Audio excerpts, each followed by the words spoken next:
This Restorative Justice Life is a production of Amplify RJ. Follow us on all social media platforms at Amplify RJ, or sign up for our email list to stay up to date on everything we have going on. And to get the most involved, join our free Mighty Networks community to get connected with others living this restorative justice life all over the world. As far as this podcast goes, make sure you're subscribed, leave a rating and review, and share with a friend to help us further amplify this work. Enjoy the episode. Welcome to This Restorative Justice Life, the podcast that explores how the philosophy, practices, and values of restorative justice apply to our everyday lives. I'm your host, David Ryan Barcega Castro Harris, all 5 names for the ancestors, and I'm the founder of Amplify RJ. On this podcast, I talk with RJ practitioners, circle keepers, and others doing this work about how this way of being has impacted their lives.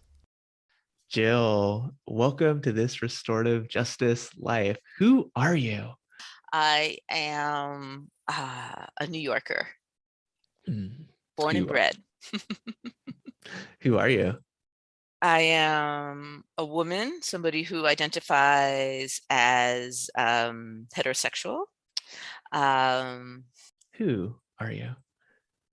I am someone who is feeling the weight of the world. I guess I always do, but it just seems like it's never ending.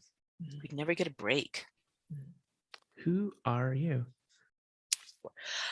I am an adoring aunt and the daughter of a 90-year-old father and an 85-year-old mother. So being a good daughter and being an adoring aunt are also big in my life.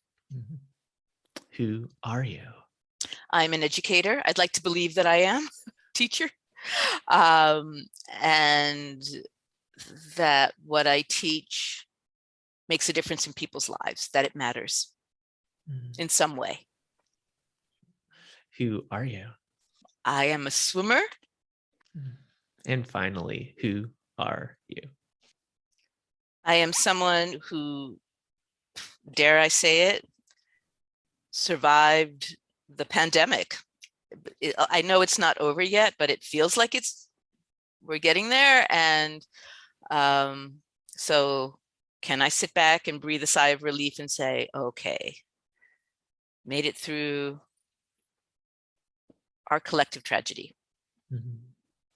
Well, thank you so much, Jill, for being here. Very excited to have this conversation, which we'll get to with all the intersections of who you are right after this. Hey folks, I'm Elise, your producer, and today we are welcoming Jill Strauss to the podcast. Jill teaches conflict resolution and communications in the Speech, Communications, and Theater Arts Department at Borough of Manhattan Community College.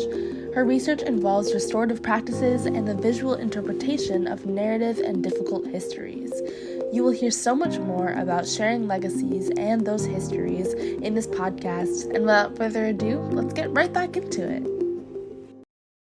Welcome back, Jill. It is so good to have you. Transparency for the listeners. This is the 4th time that we've attempted to have this conversation. You talked about, the weight of the world being something that you're feeling, and, sometimes those things get in the way. So to the extent that you want to answer the question right now on these public airwaves, how are you? What I normally say when somebody asks me, how are you doing? How are you? I'll say my small world is fine.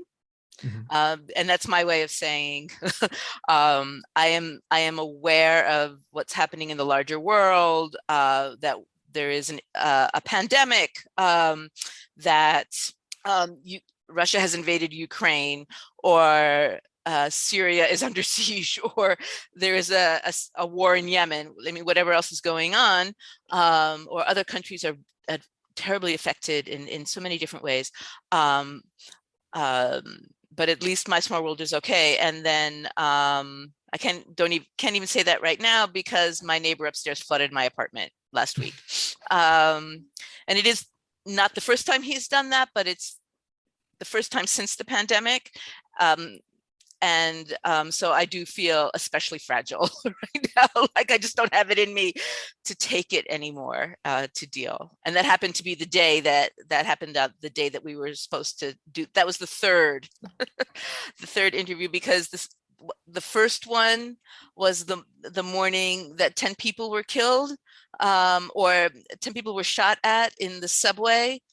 I think it was the R train line. So, someone threw I want to say a smoke bomb in the subway and then started shooting, which just shook me up terribly. Just the thought of all of that harm caused, all of that loss, all of that fear. And then we rescheduled and my great aunt died. And then we rescheduled again, and it was the day that my apartment was flooded, and here we are. So I will also say, David, thank you for your patience and your persistence. I think I would have given up on me after the third, like something like 3 strikes, you're out. Well, I'll say you're welcome, but I think to the audience, it just shows that like this conversation is going to be really good, really valuable, because I kept at it because, we're talking to many of the authors who contributed to the book, Listening to the Movement.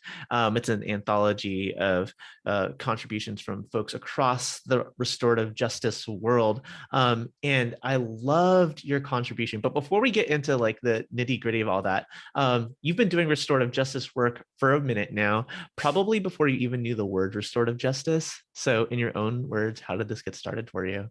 I have too many degrees to talk about, but I will just say that I have a master's in teaching English to speakers of other languages. So that in its way is a human rights, is a rights-based education. Not that I think that English has to be your only language, but living in the United States, it does facilitate your life, and we should have multiple languages, all of us. And then I went on short story. I did a master's in peace education and conflict resolution. Yeah. And during that time, it was right as I was graduating from my master's from Teachers College at Columbia University. I was invited. I reached out, and then they invited me, it's the way to say it, to Eastern Mennonite University. At the time it was, now it's called the Center for Justice and Peace Building. And they had created the STAR program, which is Strategies for Trauma, Awareness, and Resilience. And it was created after 9/11 to train leaders and people in leadership positions, I'll say, and religious leaders as well, to understand what people were going through after the trauma of 9/11. And because I'm in New York City, and I was facilitating human rights and conflict resolution workshops with a Muslim woman, they invited me, and so I got to do that training. And so I did already have some background in peace education and conflict resolution theory and practice, but I didn't know what was coming. In walked during the training. In walked Howard Zare. Didn't know who Howard Zare was yet. Had no idea. He walked in, spoke, and we did some activities for maybe, I don't know what it was, maybe an hour. And I remember watching him walk out of the room and thinking, he's just turned my world upside down. Which is actually that's when learning happens. So it was one of the most exciting moments of my life. Really. And I'm not just saying that for this podcast. It really was. It was like, oh, this makes so much sense. And oh, this is going to be so hard. And then I guess it was the following year, I can't remember exactly how many months in between, I was invited back for their intermediate STAR training, when in walks Howard again. This time I think I'm ready. This time I'm ready. And he's talking about, how do we address systemic harm? So in STAR 1, it was about interpersonal harms and interpersonal restorative justice. That second training was looking at more the systems. And I remember sitting at the table working in my small group and looking up, because I was the reporter for our group, and I just looked at him and I said, how do we get the United States to apologize? And he just looked at me and laughed. Anyway, so I remember that. I'm sure he doesn't remember that, any of that, right? Of all the students he's had over the years. But yeah, and then so in the meantime, I was reading any and all little books and more that I could get my hands on. I'm trying to like keep the story concise as much as I can. And then I met Kay Pranis in New York, and that was about 10 years later, because it was around the Occupy Wall Street. So it was exactly 10 years later, right? Because 2001, 9/11 happened 2001. I don't think it's any coincidence that a decade later is the Occupy movement.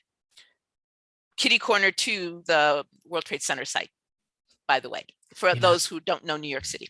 And that's when I met Kay. She was in New York doing doing peacemaking circle trainings. And I was able to attend that. And once again, it's my world just sitting in circle with her, and just turned my world upside down and left me in this place of disequilibrium, that where I had to put things back together, and putting things back together in new ways, because it was different. How I understood the world was different. Yeah. So there are multiple points that I want to touch on in there. And I think I'll start by saying, there was an orientation that you had towards this kind of work. I would say so. That was before you even got into that peace building program. What was it for you, either growing up or in your early experiences, that made you want to go down this kind of path? Yeah, how did I get here? I think it's a combination of things. I remember as a child, very young, not fully understanding what was going on, hearing my father yelling in Spanish. So my father's Argentine. Mm-hmm. My grandparents left Germany in the late 20s. So German Jews who left Germany in the late 20s to go to Argentina, where my grandfather had the promise of a job. So this was primarily, it was anti-Semitism, but it was also the worldwide depression. Enough said about that. But anyway, so I walked into my father's bedroom, and he screamed. He was speaking very loudly, I will say, in Spanish to my uncle on the phone. Right. And holding a letter that he had just received from my grandparents with large black parts blocked out in black, and thinking back about that now, and when I was studying human rights, reflecting and thinking, as a child, I don't know how much of that I fully understood, but I have to wonder now as an adult, what could two old people in Argentina be writing to their son about that has to be blocked out by a paranoid junta government, right? Which is what my father was screaming about to my uncle, right? Mm-hmm. So I have that, and I was raised on Bob Dylan music. I am a 60s kid. Sure. I was raised on Dylan and Joni Mitchell and classical music as well. My father will always remind me, but definitely folk music of the time, Peter, Paul, and Mary. And I do think I have a strong sense of justice. I'm told that I do also by other people. And strong sense of fairness. And I get angry at injustice. I get really angry, maybe too angry, but because sometimes I think when I get so angry, I don't know what to do with it, with the passion. So yeah. But that's a different conversation, I think. I'm trying to figure out what to do with it.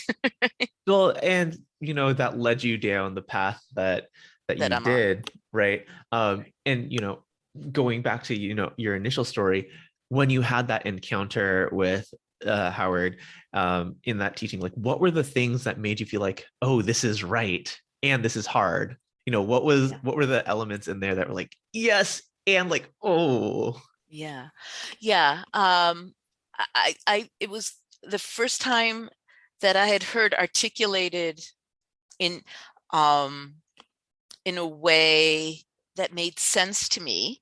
When a people or a group are hurt, they have some needs, and then who is responsible who has the obligation to right those wrongs. Mhm. I'm not crazy about that language, but I'm going to use it for this moment, right? Sure. And I think that what I had learned in conflict resolution was primarily analyzing the conflicts, which is very important, right? Because if you can't understand what's happening, how do you respond to it? If it's just totally out of control for you, if you really can't see it for what it is. So it was a very good background to have to walk into that workshop with him. And peace education is really is at least partly is where I learned about human rights. So I think and a culture of peace. So I think that restorative justice and circle practices, I will also say, circle keeping, are these concrete things that I can do that are informed by the theory and the practice that I had learned before. Does that make sense? Yes. Okay. Yeah. What was the hard part? The hard part of doing it takes a lot of time. It takes a lot of time. And we don't live in a world where there seems to be time. There are just time conflicts. There's a conflict right there. Sure. And the processes take time. That's why they are effective, because they take time. Yeah. And I think it's also hard because it requires a great deal of trust building. So, right. So here's the challenge, right? We work with the people who will work with us. Mm-hmm. And then the hope is that you work with the people who will work with you. And then this will plant the seeds that will grow out, right? Because let's say you work with 8 people, then they work with another 8 people, then they work, right? And so it goes out. Yeah. Great. That also takes time. How do we reach those people who don't necessarily want to work with us? And that's also the age-old problem. Yeah. There's. Yeah. I think. And you were able to identify all of these things in that one talk, in that moment. Okay, that's a fair question. I'm also looking at it, some 15, 20 years later. Sure. Yeah. So I really can't tell you right now what I was thinking in that moment, Mm-hmm. and how I'm thinking about it now. But what I can tell you, the visceral memory I have is watching Howard walk out of the room.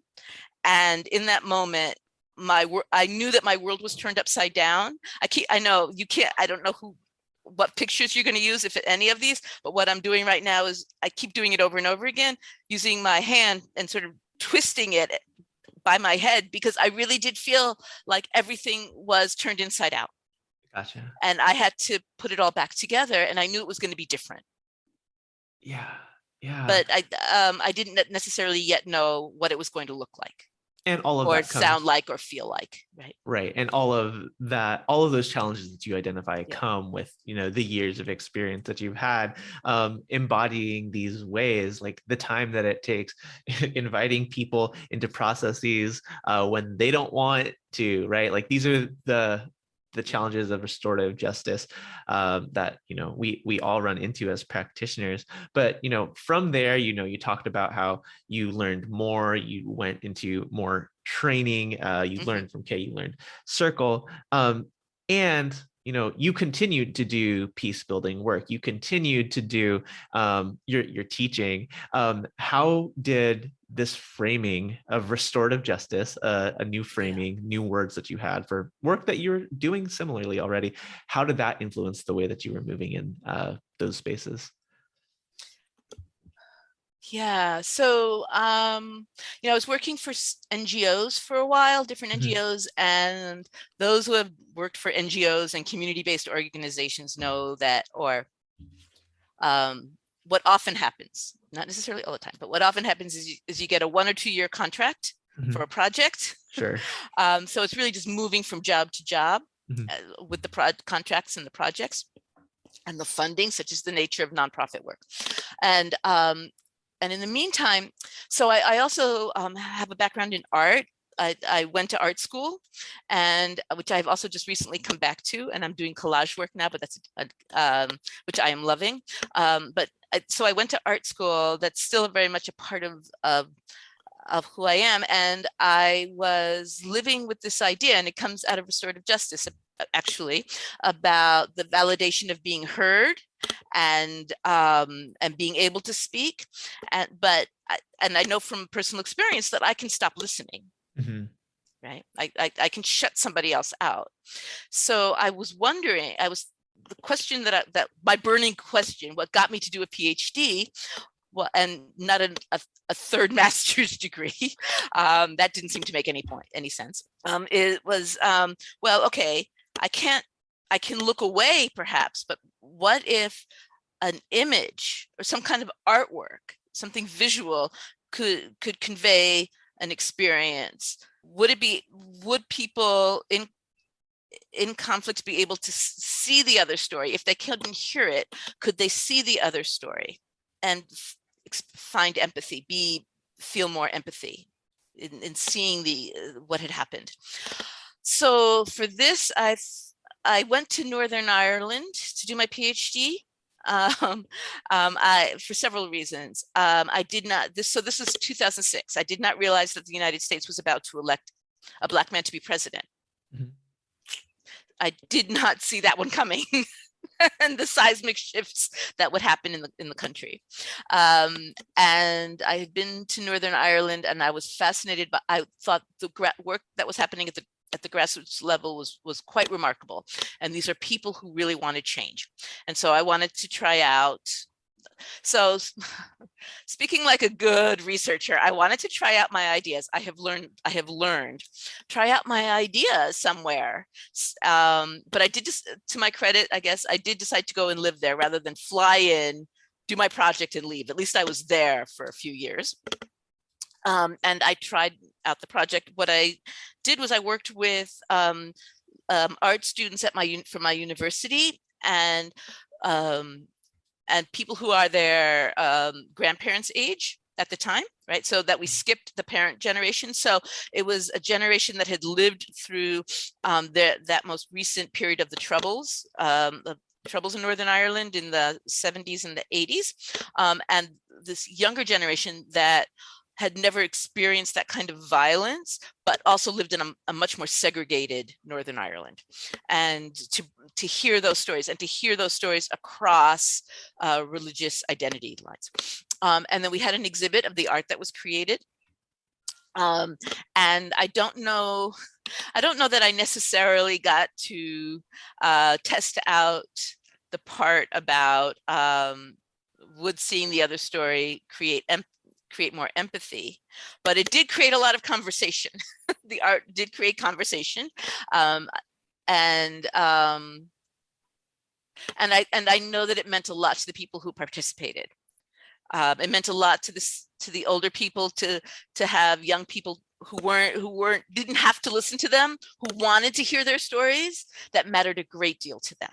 And for the young people, they got to hear stories they wouldn't have ever heard otherwise about people's experiences, and those are all important. Yeah. I think as well. So so there was an exhibition. I wrote my doctoral thesis, and here we are. Yeah. Oh, well, there's a lot in between that, but yeah. Absolutely. When you shared your who are yous, I was curious why you didn't say artist, but thank you for sharing that now, because that is such an important element of being able to communicate these ideas. Before we were on the call, before we were recording, we were talking about how, in the world that we live in, we're bombarded with so much information all the time. We're made aware of so much harm that is happening across the world this moment, right? We're recording this conversation in mid-May, amidst all the things that are going on in mid-May. We talked about, Roe versus Wade. We talked about war. We talked about, all these kinds of different conflicts and harms and abuses that are happening. And it's hard to, be able to focus on a particular thing unless there's something eye-catching right? And art has the ability to do that. Art doesn't, well, and to your point, like, I don't know if it generated empathy. You don't know if it generated empathy, but it did give folks a way into conversations. What did that look like? What did those conversations look like in Ireland? Okay, so I don't know, because I was facilitating the group. They were in small groups. Everybody was in small groups, and so I was not part Gotcha. of those dialogues. There's also confidentiality around that, and what people talk about when, as the researcher, the academic coming from the United States, there's all of that. So, and I wanted everybody to feel as comfortable as they possibly could. That said, the stories that I am aware of, so this is what I heard about after the fact. So, in the post-project interviews. So what they wanted to share with me, right, is what's important. That they wanted me to know this. The kinds of stories that they heard were personal experiences, and also those stories that lived as myths in the communities. There were some really powerful ones, I would say. So there's one of the stories is about so there were some, especially when it came to work, there were examples of communities, the Protestant and Catholics working together. And in this case, I'm hoping I remember who was who in this story. I hope I'm right about this. It was the workers were Catholic. I think there was one Protestant. It could have been the reverse, but I hope I have this right. They were in a van returning from a day of work, and they were stopped by paramilitaries. So they would have been Catholic paramilitaries. I hope I have the story right. The van was stopped. They all got out of the van. Now they were all wearing, their uniforms. They were all working. So, and you can't tell by just looking at somebody necessarily. I mean, such are the challenges of these kinds of isms, right? What are we really talking about? And so here's the important part of the story, right? All of the men said to the one who was not of their religious identity group, don't say anything. Don't out yourself. We're not going to out you. We're all going to stand together. And the paramilitary said, okay, which ones of you, who are the Protestants? And they all said, none of us are. We're all, and so they ended up all being shot,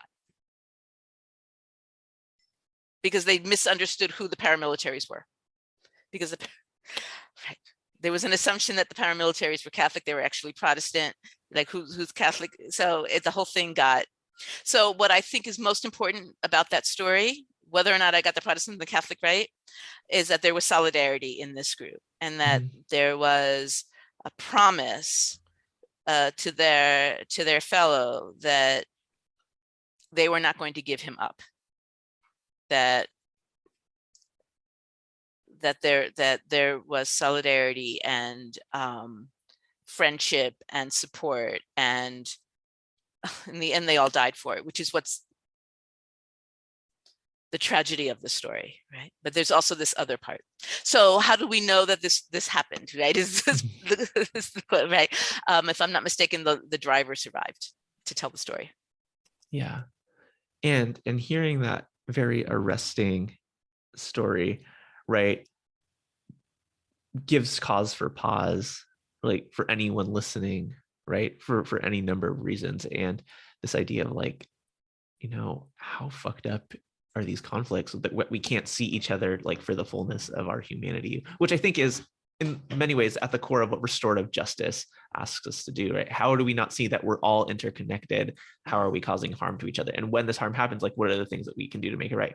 Obviously, in that situation, there is no bringing people back from the dead, but like in efforts to prevent that harm from happening again, moving forward, the driver being able to tell his story, right, it is a way forward. You've also the framing of our conversation today is around your chapter in Listening to the Movement, and I believe it's called Shared Legacies, right? And you highlight the Coming to the Table initiative, and we've had Jody Geddes here talk about the Coming to the Table initiative, where you're bringing white people and Black people, people whose ancestors were enslavers and people whose ancestors had been enslaved, together in dialogue. And part of it is dialogue, but you also talked about some of the other ways that you tried to elicit bringing out these stories in increasing the empathy. Would you like to share what that looked like and the impact that it had? Yeah, so that's it's an anthology that I co-edited with an African-American woman who's also part of Coming to the Table, Dion Ford. And so the book is an anthology of 25 short pieces of so in this case we are using words. So Descendants of Enslavers have written their stories about their experience of researching their family's histories, what it means to find out that they are descended from enslavers. We come back to the restorative justice language again, right? What are the needs created by those obligations? What are the responsibilities of the harms caused historically? And how do you make that right? How do we make that right in the present for something that we aren't necessarily responsible? We didn't do it ourselves in the present, but nevertheless we have benefited from, which is what our white privilege in this case as well, right? And also money and opportunity, resources that are denied, have been denied people of color in the United States, because this is a country built on structural racism that comes out of slavery. And so part of the way that I'm speaking specifically now about the white authors in this, or the authors who are European Americans is a better way to say it, right? Those authors who are descended from enslavers, part of one step that they want to take towards making things right is telling the story, saying, yeah, we did this. This is truth. And we need to get the story out. The other thing that they do in their stories and in their other work, in many cases, is they have access to the wills of their ancestors in many cases, because, and in these wills, it's often named the enslaved people. And it's often the only way that descendants of enslaved people can find their ancestors. And so that's another action, I should say, that they feel is really important, is to get those names out there. And in fact, in the book, every single enslaved person who is named in the book is cross-referenced in the index, so that people can go and try to find it that way. So you don't have to read the entire book to see if you can find your ancestor. You can look in the index and see if you can find their name.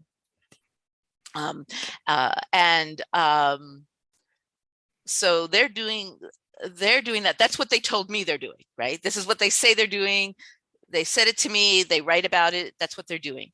And struggling with the accountability in the present, excuse me. And for the descendants of enslaved people, they want to tell their story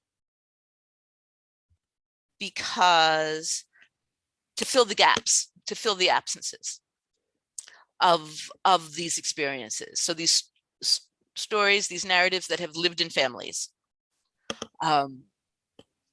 orally, sometimes written as well, but often orally, they are writing down.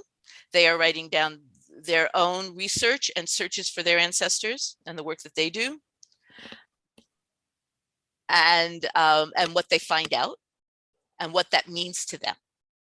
So what we wanted to do is, we've juxtaposed these stories based on coming to the table, the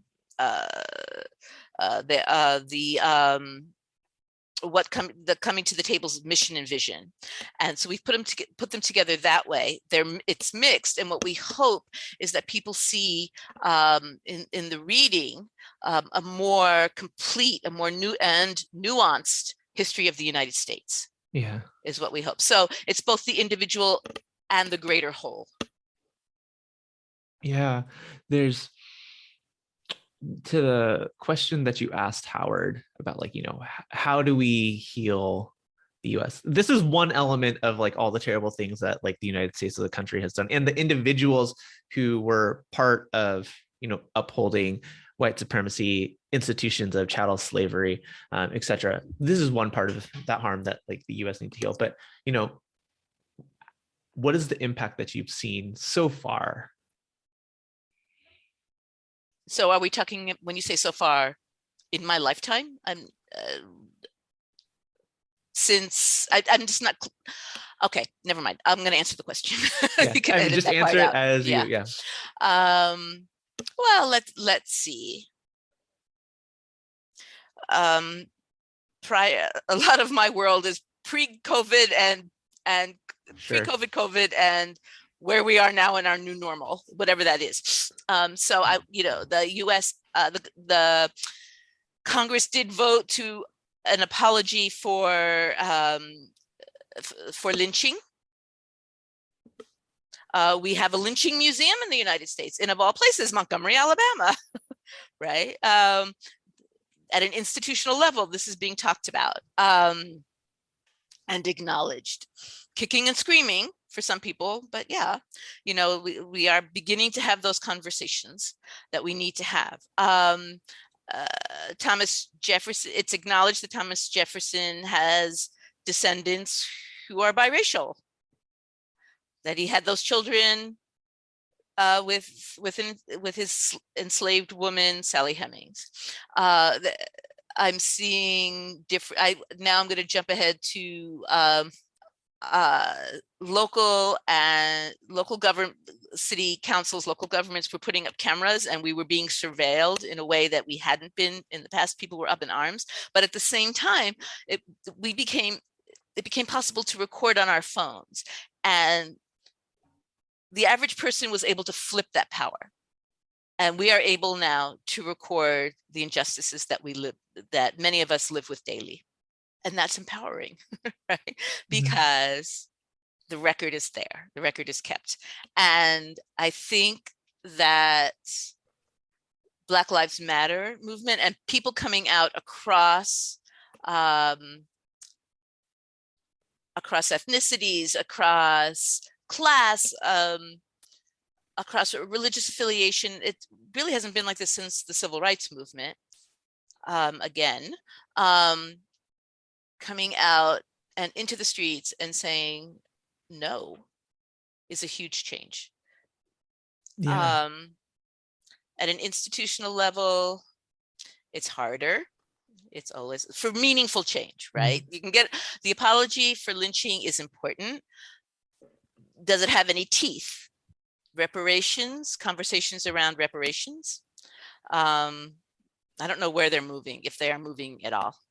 So this reminds me of a conversation about restorative justice and truth-telling in the US put out by Impact Justice just a few weeks ago at the time of this recording. And it was really talking about, there are all these things that have not yet happened at macro levels. And there's some things that have happened on the small scale. A little while ago, I don't know what order this podcast is running in. Oh, no, it was a little bit ago where Dorothy Burge was talking about the way that the city of Chicago made reparations to victims of police torture, right? And, the members of this panel who I'm referencing with the Impact Justice, Restorative Justice and Truth Telling, talked about like different instances in their locales. But to your point, right, we still need this happening on a large scale. what did Howard say to you when you asked him that question? And what do you think your response to, how do we heal would be now? Okay, so Howard laughed. Sure. Yeah.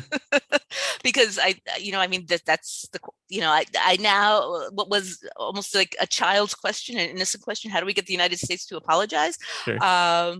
The wise one looked, yeah, right. Uh-huh. Right. The wise one, the experienced one. Yeah. I want to add something though to what I was saying before, that I was thinking about as you were speaking. I think a profound difference is that people are speaking up now.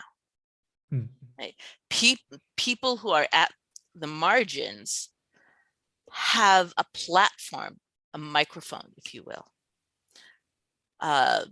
They are not waiting to be invited. They are taking it and they are using it. That's good. Because it's not up to me to empower somebody else, right? That's perpetuating those kinds, that language is perpetuating I can't think of the word in the moment, but it's perpetuating the ideas, that the concepts and the ideas that we want to get away from. Mm-hmm. I can't do it for you. You have to do it for yourself. There we go. Right. So it's not that I can give you the space to speak your truth, and even better if you take it and you do it yourself. Yeah. And damn the consequences of that, right? And I think what we're finding now, there are consequences, some of them not so pretty, but we're also finding that more and more people are joining, because hearing those stories, hearing those truths are validating for others, and they make sense. Yeah. And it's helpful to fill in those gaps that are missing. But we have to be ready, and not everybody's ready to hear it or willing to hear it. And we can't wait. We have to go ahead anyway. Yeah.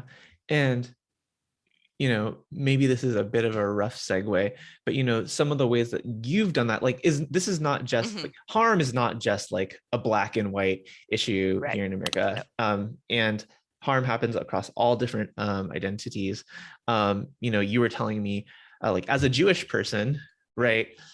One, experiencing Holocaust erasure that still happens, right? But and anti-Semitism that happens, but also at what you described to me as Jewish fragility around issues happening, here and in Palestine and across the world. And so I wanted to, give you an opportunity to share, as a Jewish person who, it's not oppression Olympics. We're not comparing the Holocaust to chattel slavery, but as a Jewish person, how have you, one, told your story, learned your story, told the truth, and engaged in this work in your community? Yeah. Oh, that's a big one. Yeah. So I should, and thank you for that. So I can clarify a couple of things, right? Yeah. So I am Jewish American, of European Jewish descent via Argentina, as it turns out. Right? Not unusual, actually. And so one thing I wanted to add also is that one thing that I didn't anticipate in the project in Northern Ireland that did also happen is the validation that the storytellers felt seeing their stories hanging on a wall. Mm-hmm. in a gallery, in an art gallery, how important that was for them. So to sit on a bench in the gallery space and look at their art, look at their stories depicted visually, that level of legitimization turned out to be really powerful. And so that also always stayed with me. Mm-hmm. And then fast forward, it's 2017. So it's just about a decade later, more or less. And I found out from a cousin in Israel that my her grandfather, my great-grandfather, was being honored in the small town where he lived with my great-grandmother, and that they had lived for several generations. This is where the family's from. The town is, I'm going to say this to you now. I'm not going to name it because the article I wrote is under review. So okay. I can't, it's under blind review. So I don't want to name it here. So the small town in southern Germany, and my great-grandfather is being honored as the last head of the Jewish community. And this is a great honor. And can anybody go? Can anyone in the family go? The event was happening to honor also Kristallnacht, excuse me. Mm-hmm. So I couldn't go. It was like 2 weeks before. It wasn't possible. Another relative went who lives in Europe, but I did want to go because the Germans in this town wanted to honor the Jews who were no longer in there. The Jewish cemetery is still there, and this is something that's happening at various levels throughout Germany. That there is commemoration at the government, at the institutional level, but there are also these smaller grassroots projects that I also think are really important in terms of, how do, again, for historical harms, how do we make right in the present what our ancestors did to other people? Mm-hmm. Right? Is there any way to right that wrong? I think visibility and acknowledgement go a long way. It doesn't go all the way, but it goes some part of the way. Yeah. And so I went to the village, and it's a euphemism it's a euphemism. My great-grandfather is honored as the last head of the Jewish community there because he was the last Jew there. He and my great-grandmother were the last Jewish people there. So I'm not really sure if that's an honor necessarily. Sure. They did survive. They were, that's a different story. So I grapple with that, but I also grapple with the validation of seeing these plaques on the wall, of seeing the family names, of going to the cemetery, and the feelings of legitimization, validation, but also the frustrations and the gaps in the stories that are still left. And so I'm also looking at it from my own perspective. So that's my story. Then I have also worked on and off through the years with other Jewish Americans and Muslim and Christian Arabs here in people of Muslim and Christian Arab descent, I should say, mm-hmm. or Muslim descent, right? Because there are Muslims around the world who emigrate or are born or who are born in the United States, and because of this strong link between the U.S. and Israel. Israel is the U.S.'s largest donor nation on a financial level. And what are we doing? What are they doing with that money? There are really strong connections here in the U.S. And what happens there reverberates here, all around the world, but here. And so how do we talk about that? Right now I'm co-facilitating a group that I'm not a part of, that brought in to facilitate, and it's hard. It's really hard. We have the limits of time. We have the limits of being on Zoom, which is both a blessing. Zoom is both a blessing and a curse, right? It means that you and I can do this interview, this podcast, even though you're on one side of the country and I'm on the other side of the country, but we can't be in the same room together. We're not in the same room together. And yeah, so in this case, we're not even at the place of obligation, acknowledgement, or recognition of the harms done in many cases. Thinking about the hard of it, how hard this is, let me rephrase that, how hard this is. Getting to that acknowledgement So is it my agenda? Right. So that's the other thing I would struggle with. Is this my agenda? Or and how do I make, how do we get people to see things the way we want them to?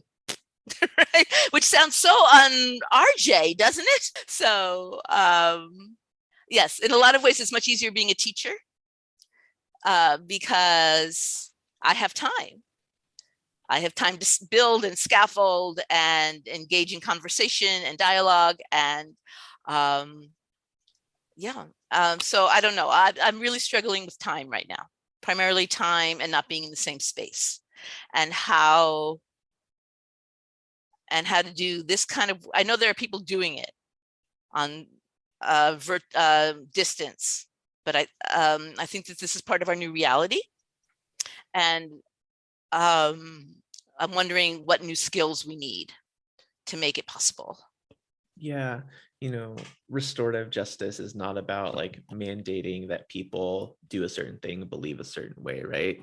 All we can do is, right, one, model, share our stories, invite people into these ways. And to your point, like, you can't make people be a certain way, think a certain way, believe a certain thing. It's just when you see the impact of these actions that have been taken by people who've caused harm in Northern Ireland, Germany, in the land that we now call the United States, and all these places, like, and you're confronted with those things, like, do you want to perpetuate that or not? Right. And, many people answer like, yeah, I'm okay with that. And like, what do we do with those people, right? Yes. I was actually going to say, I'm more concerned about the people who say, no, I don't see color. Okay. We're all the same. That happened so long ago. Right. Yeah. That's more of a concern for me, actually, because at least the other person's being honest. Fair. And has, and I think the person who says, this isn't my fault, or the person who says, I don't see color, it's not meant to perpetuate the harm. Mm-hmm. It does, but that's not their intention, right? They really want to be different or better because they're not acknowledging, they're taking this other way than saying, yeah, this happened. This is what we live with. It's well, both are equally hard. I don't know. I think they're both equally hard. Yeah. To your point, like, the impact is the same. Like, yes, I'm okay with the status quo. I've never done this on a podcast, but I'm gonna try. And we'll see how this goes, right? I was on Twitter this morning, right? And there's this man, Michael Harriet, and he was talking about this model of, and the limits of white allyship, even for people who are like, the most well-intended. And I'm just going to read a long Twitter thread and, okay, see what happens. Michael says, whenever I'm asked about allyship, I like to tell the story of history's most notoriously revolutionary group of white allies, the Boston Vigilance Committee. The group was organized in 1841 by an abolitionist named Charles Turner Torrey to secure to persons of color the enjoyment of their constitutional and legal rights. To secure this object, it will employ every legal, peaceful, and Christian method and none other, right? So there's a group of white people who were all about abolition. This Torrey was saved, sanctified, and filled with the Black Holy Ghost. When he was at Yale, he started attending Black churches. He didn't even I'm skipping through the parts that aren't relevant. But he was so anti-slavery, he hated slavery. So he started financing part of the Underground Railroad, right? He was, truth-telling, he was using his resources to work against the existing systems that were there. He worked in Massachusetts, but ended up leaving their anti-slavery society due to conflict with William Lloyd Garrison, who some know as maybe the founder, the most famous white abolitionist. they had there was infighting between them, but instead of leaving the cause, Tories started the Boston Vigilance Committee, and also helped folks in New York and in DC. Most of these members were white of the Boston Vigilance Committee, and they believed that slavery should be abolished and tried really hard to help Black people. They did a lot, right? Perhaps there's no better example of their decision than the story of Shadrach Minkins. He had escaped, he's a Black man who escaped slavery in Virginia, moved to Boston and got a job working at a barista in a coffee house. In February of 1851, federal marshals went undercover at the coffee house and arrested him, right? He was the first person in the state arrested under this new law, to like slave catchers, right? All of these white allies jumped into action, and within 30 minutes, hundreds of protesters were at the jail. The lawyers who were abolitionists petitioned for habeas corpus, but the Supreme Court judge wouldn't budge. And the dedicated abolitionists remember their pledge to employ every quote unquote legal, peaceful, and Christian method and none other. And so when the Supreme Court ruling came down, what did they do, right? They gave up. All of this is to say, these well-intentioned white folks who are saying like, oh, like, can't we get past this? We've passed the Civil Rights Act, we've passed the Voting Act, we had a Black president, right? Isn't this enough? Or like, I donate to the ACLU, I have that dumb lawn sign in my yard or on my window, right? Like, what is the action that you're going to take? Because, now these white abolitionist lawyers and businessmen stopped, but what did the Black men do, right? These Black men, including Edward Walker, the first Black man to pass the bar in Massachusetts, came up with a plan and de-arrested him, broke him out of court, and I love de-arrested. I love that. Can we make that a word? Yeah, Can we make that a word in the LinkedIn? Yeah, I mean, that's a word. They de-arrested him and got him to Canada. They snatched him out of court, hit him, and got him to Canada, right? At that physical risk to themselves. And so, like, the white businessmen, lawyers, like they did great things, right? They had, I'm not, and Michael Harriot is not like putting them down for their efforts, but it's like, to what extent are you really about making repair, making things right, getting to liberation? And that's what, restorative justice is asking us to do. Even if you are not the person who was an enslaver, right? Like, you are still a beneficiary as a white person of chattel slavery, of white supremacy. And so, like, how much about this life are you? And be honest with yourself. And if you're not, there has to be this acknowledgement that you're okay with the status quo as it is. Yeah. Yes. What I was thinking about as I was listening to you is how uncomfortable are we willing to be, right? It's about living with discomfort. Are we willing to live with discomfort? And when I say we now, I do mean European Americans. I'll say it that way right now, for now. It feels more accurate. So it sounds like these lawyers said, well, the law's decided, the judge says, right? That's as much as we can do. And other people said, you know what, there's one more thing, we can try one more thing, or however they thought about it, right? And because they had lived with discomfort, they could live with discomfort again. Perhaps it's something like that. But I do think that, what do I want to say? I want to be careful now and not, I want to be careful. I want to be careful because what I want to do is my inclination inside. So part of this is also about being honest with myself. And my inclination is to say something to you like, well, I'm sure that there were some European Americans, there were some white people, abolitionists, who did get uncomfortable, right? But there's no reason to say that. There's absolutely no, there's something in me that wants to say that to make it better, but there's no reason to say that. No, it's unnecessary. And so just pretend I didn't say it.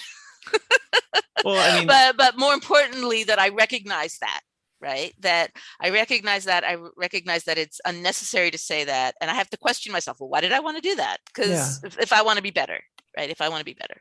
Yeah.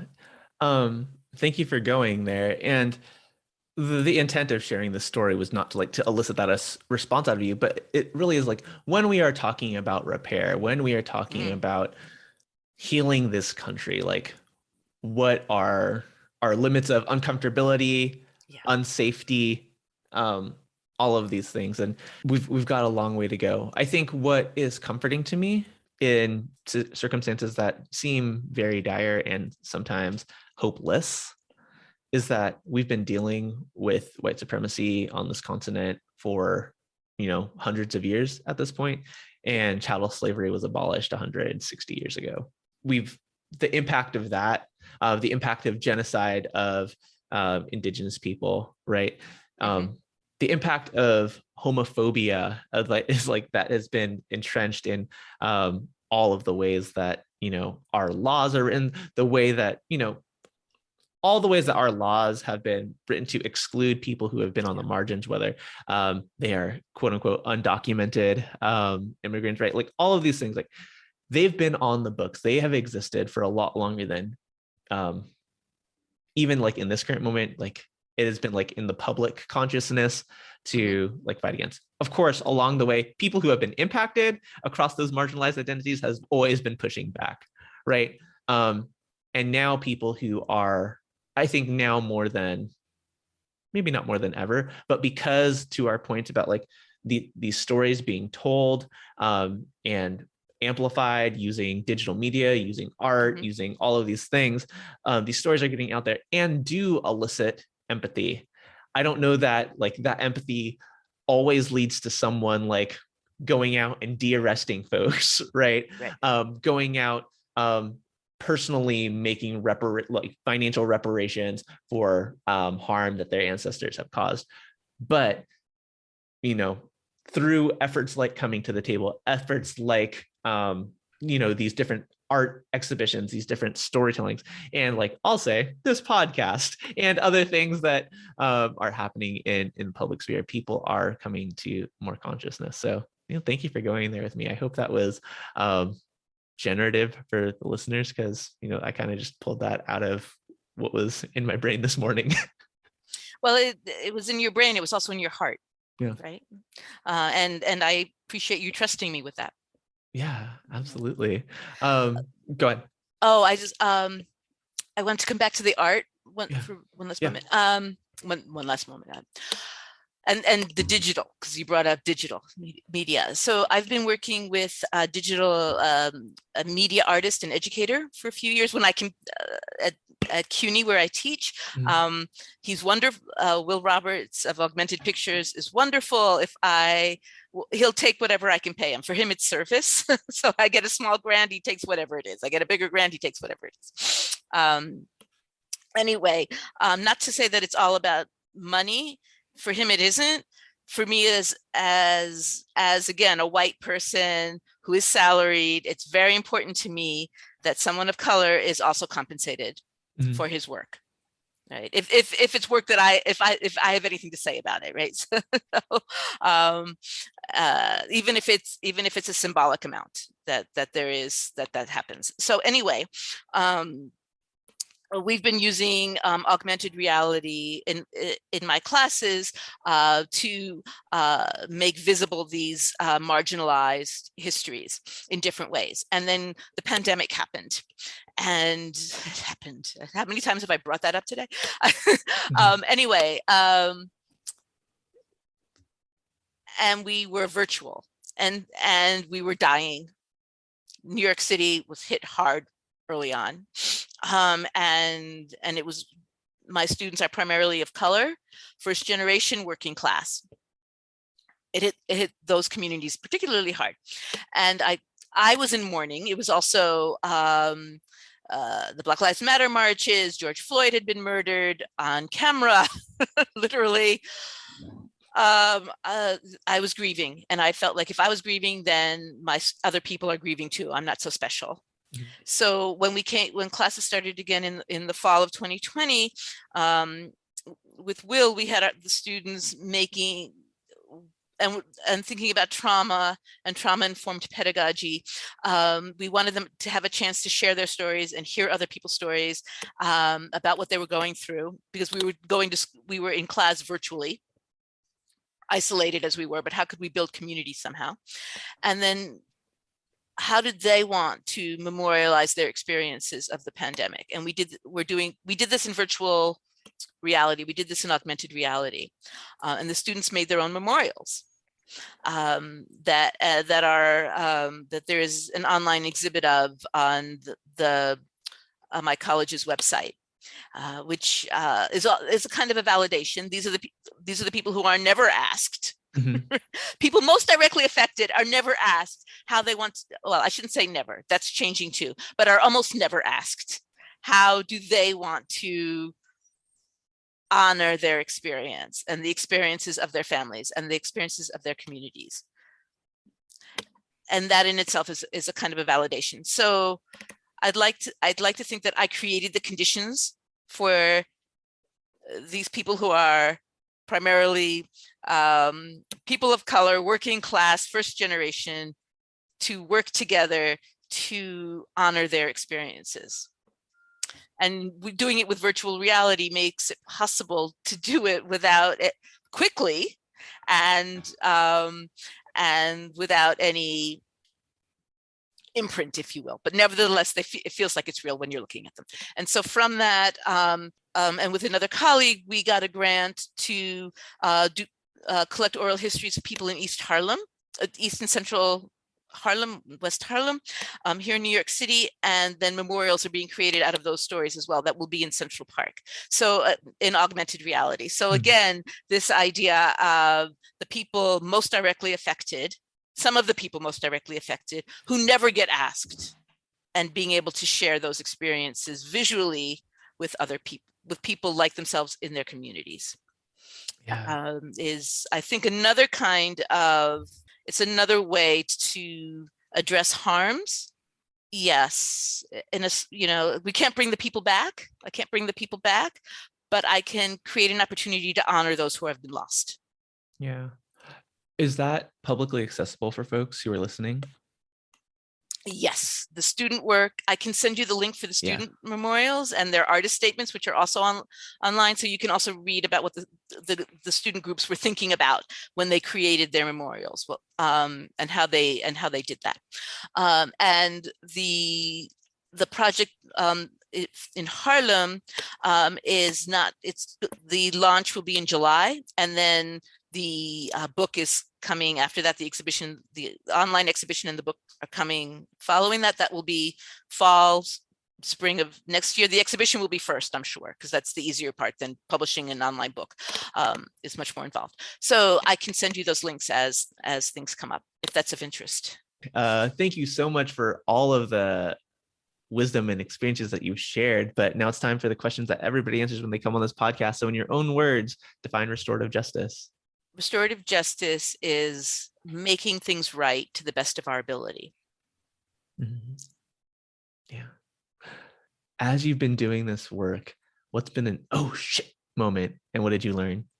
Well, realizing that there are very different expectations with the group, and that not everybody was willing, even though they had said, not everybody's willing to go to the hard places. They didn't say it quite like that.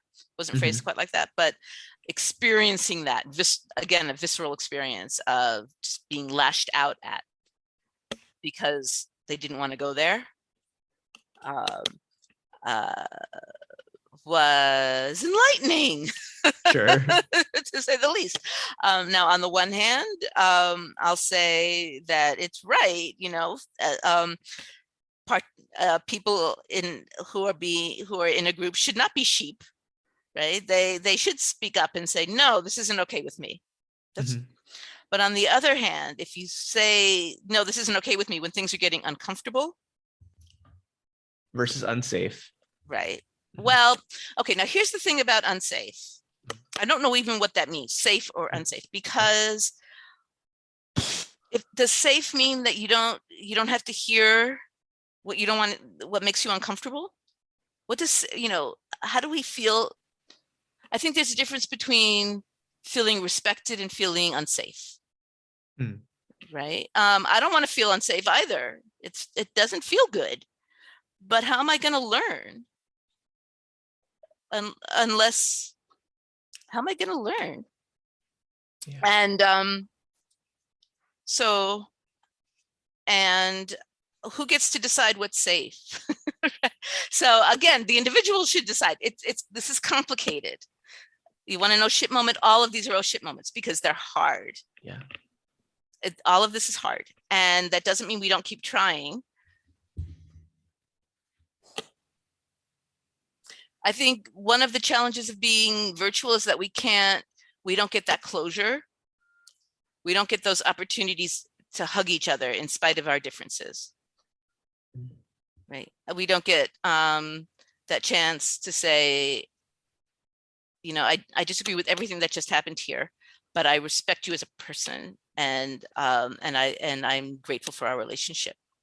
We don't get to show that. Yeah.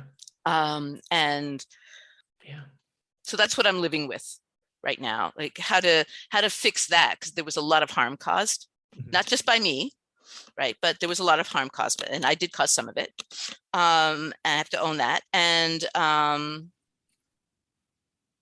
and what needs need to be met now, and what are their obligations to go with that, and I'm trying to figure that out. Yeah, and hopefully by the time, and I can't do it by myself, of course. I'm sorry, what were you going to say? And hopefully by the time this airs, some of those things will be addressed and move forward in a good way. Yeah, or not, but hopefully leaving people with some food for thought. Yeah, absolutely. Certainly I am left with that. This next question might be equally as hard, but for different reasons. You get to sit in circle with 4 people, living or dead. Who are they? And what is the question you ask the circle? So I'm sorry, I missed the last part. So 4 people, living or dead. Who are they? And then what is the one question you ask that circle of people? So do I have to name them? I would want to be in circle with my good friends who I don't get to see anymore. Sure. Okay. Just because it's an opportunity to be in circle with them, and to have conversations with them. And what would be the question? Yeah. So 4 of your good friends, and what's the questions you ask them? What I would like to know what they love most in the world. Yeah. What do you love most in the world? My niece and my nephew and my cat. No hierarchy there. Beautiful. Thank you. Didn't know I was going to turn that back around on you. What is one thing that you want everyone listening to know? Might be a mantra, might be an affirmation, might be something different.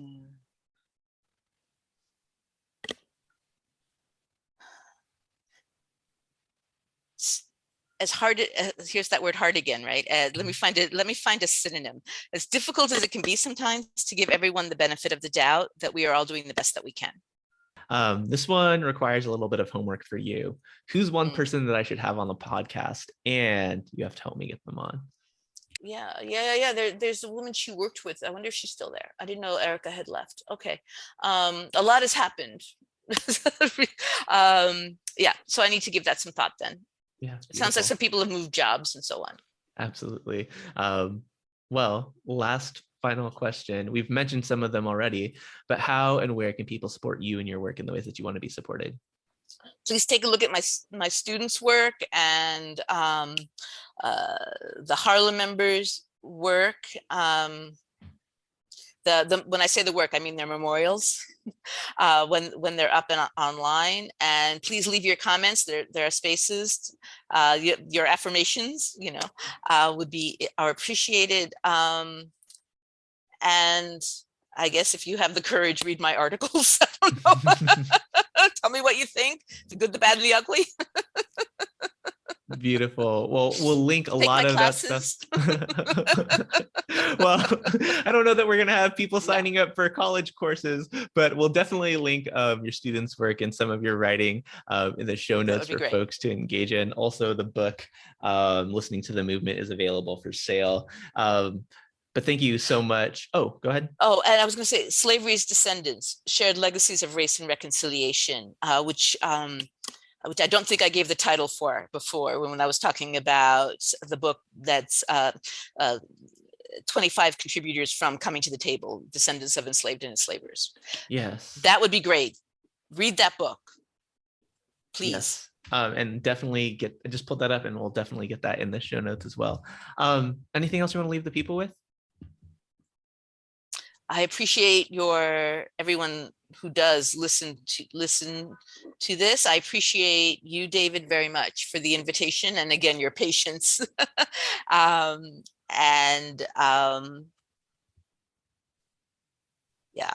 your commitment to the work. Well, and getting the word out about other people's work, right? Because you're using your efforts to amplify. Yes, I was about to say make visible, but I knew that wasn't the right word. Amplify other people's efforts, and so that is the kind of a gift that keeps on giving. Yeah. Beautiful. Well, again, Jill, thank you so much for your stories, your wisdom, your experiences. It's been fun, and I know people learned a lot. To everyone else who's listening, thank you for being here, and we'll be back with another conversation with someone living this restorative justice life next week. Until then, take care. Thank you, Jill. There's a lot we can learn from this, and one thing I really wanted to point out was the episode title and the title of the chapter. Jill is the co-editor of Slavery's Descendants, Shared Legacies of Race and Reconciliation. Shared legacies, shared legacies, shared legacies. We often talk about future ancestors and tying back our Indigenous roots to these restorative practices. And we always have a lot of shared legacies that also have a lot of intersection between race, racism, and oppression. How can we balance reckoning with the past with pushing forward for the future?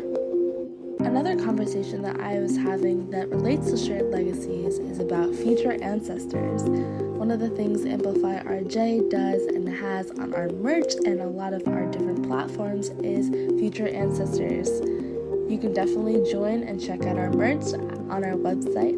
But one thing about future ancestors is, for me personally, I'm someone who is adopted and has not a super strong tie to blood ancestry. And I think this also relates to the idea of shared legacies, because legacy is a way to honor history without necessarily having it be ancestry. And I do want to broaden the idea of ancestry. When I think of ancestry, I think of love, not blood.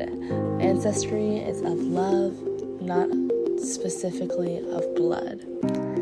By expanding our definition of ancestry, expanding our definition and understanding of shared legacies, we can learn a lot from this episode.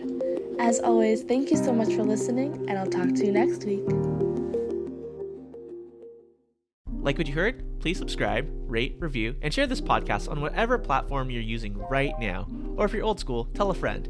It really helps us further amplify this work. You can also support us by following us on our social platforms, signing up for our email list, signing up for a community gathering, workshop, or course.